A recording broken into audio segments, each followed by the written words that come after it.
for goalkeepers. We have 1,000,001 of them littered in this country.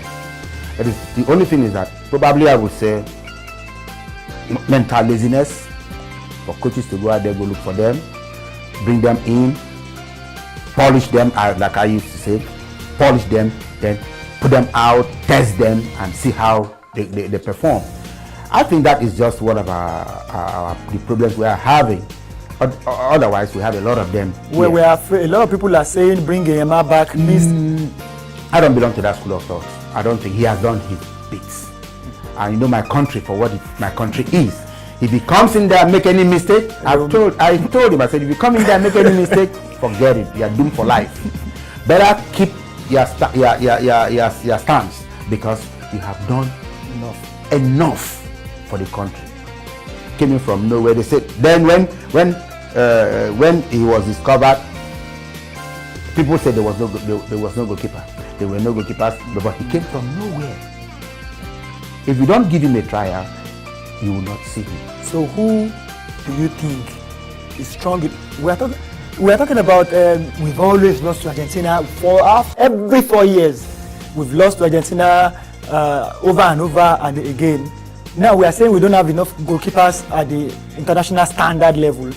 Should we be afraid? If you keep losing to a power, why should you complain? You have to step your power up. You have to check out, look at yourself and ask yourself the question, what is happening? Why has it been like that? Don't just go out to win, but you must package your team. When I talk of packaging, you must look at your team from the goalkeeper to the defense, to the midfield, to the attack. All must be a unit, because a team is made up of different characters, different players, different attitudes. But you have to take time to mold this thing to a unit that you may call a winning unit.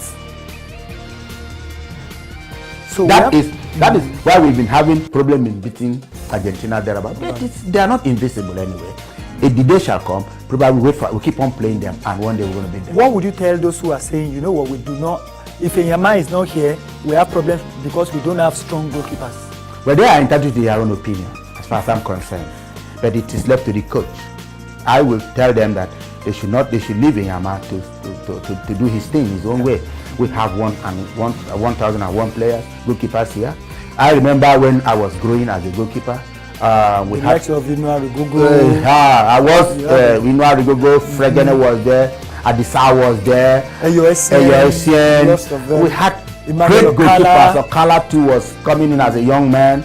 So, but you wait for your time. The only opportunity I had, I was taken to Sudan for the World Cup, 1970 World Cup qualifiers. Wow. As a young player. So by 73 you were 73 I was already up there. And the likes of Okala and all of them. So there was a story you told us about being in the cold was it Germany, and the biggest goalkeepers in the world were there. All of us, they were looking at you. No gloves. Sepp Maier. I went to Sepp Maier's lawn tennis club because Sepp Maier was the goalkeeper for the German national team then. We had Betty Vogts, we had Beckenbauer. So I was in goal for Nigeria. We were preparing for Olympics 1976. I was doing my goalkeeping with bare hands under that cold weather. I really did not know how I managed. I must be frank to you. I really did not know how I managed. But after which, every game they come in and say, come on, do you have gloves in your hand? Is it glued? They check if it was glued to my hand. No, there was nothing there. But I really did not know. Now I'm sitting down, I can't get out there under that cold. I will not. But your country is playing a team called Iceland. Iceland. Yeah, they have to equip themselves to play Iceland because there will be a lot of ice there. How tough is it going to be to go out of this group? Iceland is there, you are Argentina, you are talking about. How tough is it going to be to leave that group? Boy, football being what it is. Croatia, who got to the semi-final of the FIFA World Cup. Iceland, who was shocking everybody. If you know it, I know it. Others may not know it. They will tell you, come on, they will steamroll them first. But they should realize that today football, no steamrolling. You don't steamroll anything anymore. Everybody has braced up now. Fantastic youth development program, fantastic league here and there. So when you have your own country too, because if, take for instance, now I had a situation outside the country, and they were praising my my youth development program in my country. I was, youth development program in my country? It's fantastic. Nigeria has the best youth development program in Africa. I said, oh, this was in Mali. I said, oh, 2000. I said, that's good. I kept quiet. Even when I went to South Africa, they said the same thing, that we have fantastic youth development program. I kept mute, so I didn't say anything. Yeah, you've not mentioned the fact that some of these goalkeepers now went through you. Well, how many will I mention?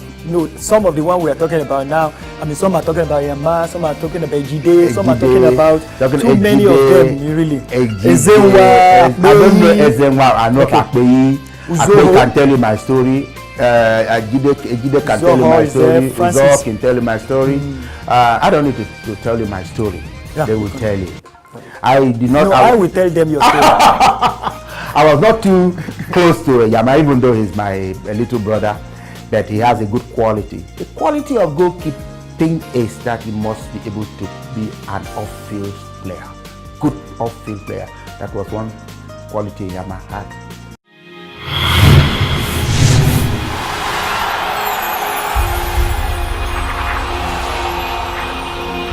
Round to face Denmark.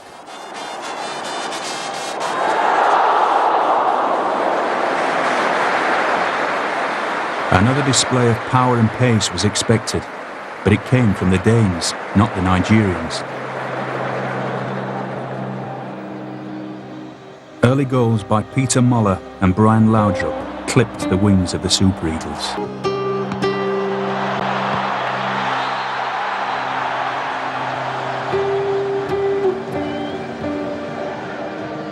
When second-half substitute Ebisan scored with his first touch to make it 3-0, Nigeria's morale collapsed.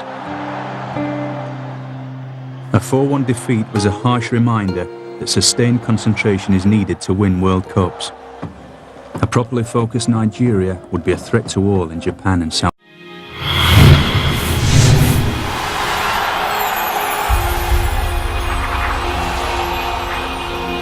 Okay, comebacks. Is it a big mistake or maybe a blessing? Peter Rufai, huge name and all of a sudden he went to the World Cup in France. Demystified completely. We are showing what has happened in France now. All the goals from every angle, even our defenders, they didn't know what to do. I mean, we won against France all of a sudden. Are you going to tell some of the big goalkeepers with a name like Peter Rufai then and tell them you are taking a risk? Oh, sure. He paid for it. He paid for it. That, and we those people that took him, they paid for it. It's like taking me somewhere now. Say, come on, no, I'm not going to go into that goalpost or bringing Gboyega to come and play from outside right, do all those dazzling dribbles. Where? No, come on. This time there is for everything there is a season. But why was it that bad? Listen to this. Nigeria, Spain, we are showing now. We are showing also Nigeria, Bulgaria, Nigeria, Paraguay, Nigeria, Denmark. Why did he get that? Was our goalkeepers were conceding goals like it was out of fashion. We had we're beating. Look at Denmark. Yeah, that's what I'm telling you. That Denmark game was He's on now. He lost his reflexes at what that about time. The goalkeepers?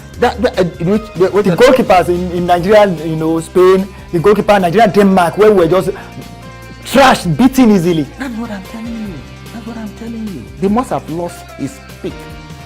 And the reflexes must have gone. You went to bring him back out of his desperation because you want a goalkeeper or a standard goalkeeper, not knowing his present level of performance, because that thing has to do with level of performance. Wow. What they call this our present goalkeeper. He's been very consistent. Yep. He has kept well over 10 matches in a row. All you need now is just polish him and let him keep going. The young man that is coming in will study him, and he's receiving training as well, waiting for an opportunity. Like what happened with Gboyega and Ezenwa. Exactly. Gboyega came in and he was able to enact. All of a sudden was the one everybody was talking about. That's very calm, very sharp reflexes. Because he has passed through it before and he is still in the game, playing in the world forgot his under 17 is heroics. People have forgotten that People think, oh, Gboyega has just come in. No. Right. He might be aging now. I don't know his age. I don't know about that. Well, we don't know. I don't know about that. This is interesting. Let's just let everybody know now that we track up all the stars like we've been doing, and coach is going to have to say some things about what I want to do now, because Ike Ibrahim Sheromu, I mean, major goalkeeper for me, one of the most humble persons you can ever meet. Interestingly, it didn't go well with him, with Chief Adegboye Onigbide. So which is why we're going to track up Ike Sheromu now, lovely human being, complaining, which I have hardly heard him done. He complained about Chief Adegboye Onigbide for not letting him go in there. His last game at the World Cup, Enyama was in goal. You're going to be listening to what Ike Sheromu says now, and it's very interesting. And thereafter, Chief Onigbide will come in. Listen to Ike, very interesting.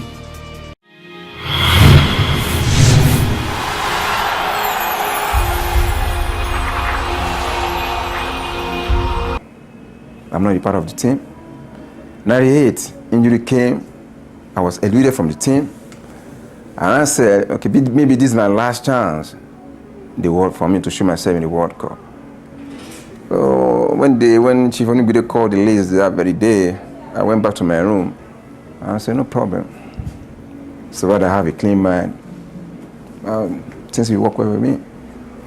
But thank God, at the end of the day, people started shouting my name. If it wasn't because of Ike, today would be a very, very bad day for Nigeria. Thank God for that. Well, it's a pity when the goal came, such kind of last minute.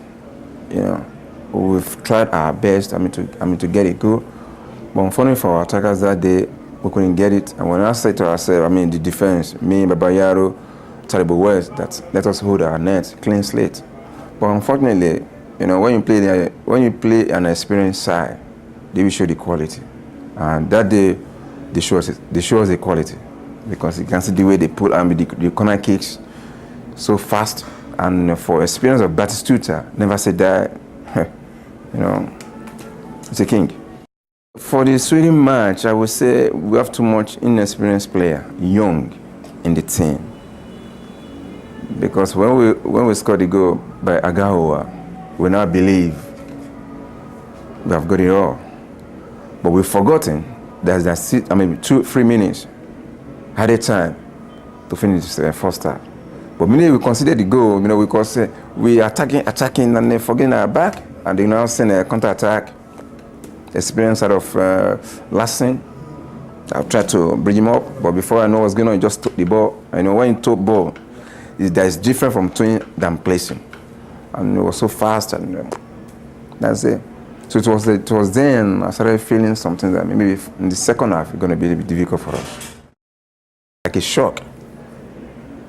The day of the game, we are in normally the Chief Onigbide normally call the team pre-match talk, and then we mentioned the first 11 that we played and the rest on the bench, because all the 23 players dressed, all walkouts. But that day, he said you won't mention you won't do any match talk until when we go to the field. I will not ask what's going on. He said, that's the way I want it for today. Okay, fine, but he's the boss. We can't challenge him. Come get to the field, get into the dressing room, trying to put on my warming up jersey. He wasn't in the dressing room then. So immediately I step out to go for my warming up, and I said, no, come back, Ike. There's a slight changes in the lineup. And I said, me, Taribo, we are not playing. Suddenly, people now saw Vincent stepped out for warming up. And I said to myself, it's better for me not to fight anybody here. I take my time, let's go for the game. And after the game, I can now ask why. But before the game, if anything happened, they will say, you are the one that gave the bad spirit. So take your time, let's go and play, and wish the team all the best. Well, the way God wanted, we drew the game, and that's only the game we drew for the World Cup. And I said to myself, there's no point to say anything anymore, because the man has proved his point that he don't want us to play the team. He want to raise new team. So The only thing I will just say now is that we support him and wish him all the best for for Nigeria. But for me, from today, I retire.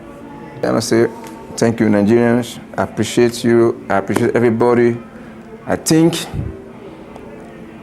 I have it rough. But for the little time through my skill, for the Nigerians to see, they appreciate me, and I appreciate them so much. And this is the place I will stop to give the young ones the opportunity to carry on the show.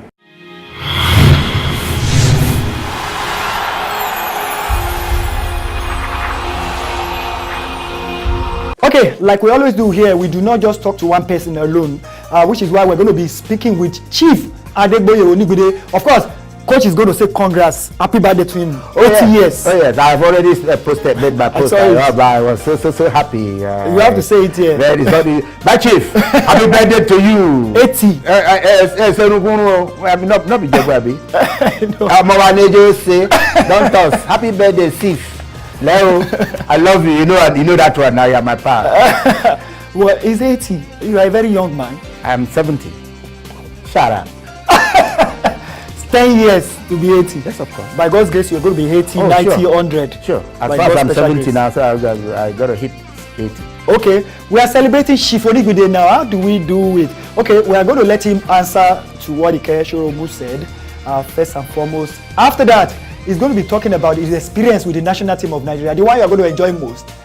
Okay, I'm not going to say it. He's going to say it. You are going to enjoy this. He said at the FIFA World Cup 2002, a lot of people were like, what's wrong with this old man?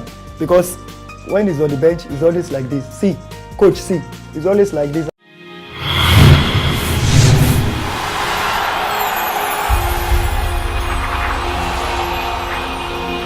It's only when I feel it is necessary I can, hint you are playing, you are there. And I don't have to take permission from any player to field him or not to field him.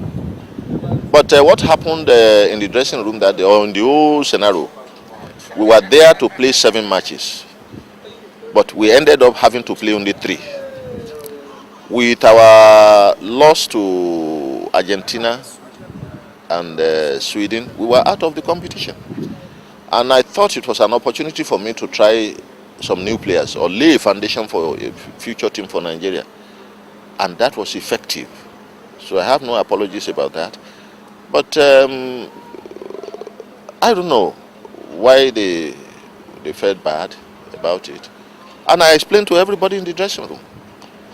Now let us see these other young boys. And I'm happy those young boys eventually became stable in the team.